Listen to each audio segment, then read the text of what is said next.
अरे हम उठलिए कांवर तो उठाइले न रे,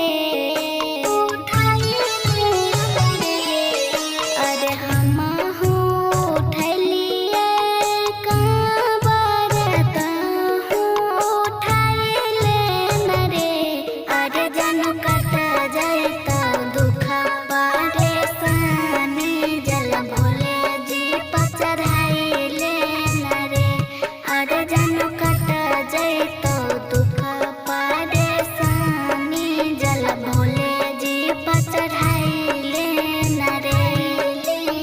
कर ले तू सावन के सोमवारी जनु हाजरी लगाइले न रे। अरे जन कट जाइत दुख परेशानी जल भोले जी पर चढ़ाइले न रे। अरे जन कट जाइत दुख परेशानी जल भोले जी पर चढ़ाइले न रे।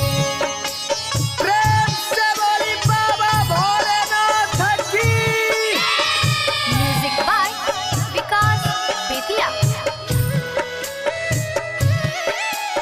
रहिया चली है जानू बोले हम बोलबम रे। मारली है चिलम पावर हो तो नहीं कम रे। हो रहिया चली है जानू बोले हम बोलबम रे। मारली है चिलम पावर हो तो नहीं काम रे, हो तो नहीं काम रे। मिलल छल जानू या मौका भक्ति में मन लगाइले न रे। अरे जानू कट जाइत दुख परेशानी जल भोले जी पर चढ़ाइले न रे। अरे जानू कट जाइत दुख परेशानी जल भोले जी पर चढ़ाइले न रे। प्रेम से बोली बाबा भोलेनाथ की। Music by Vikas Bettiah.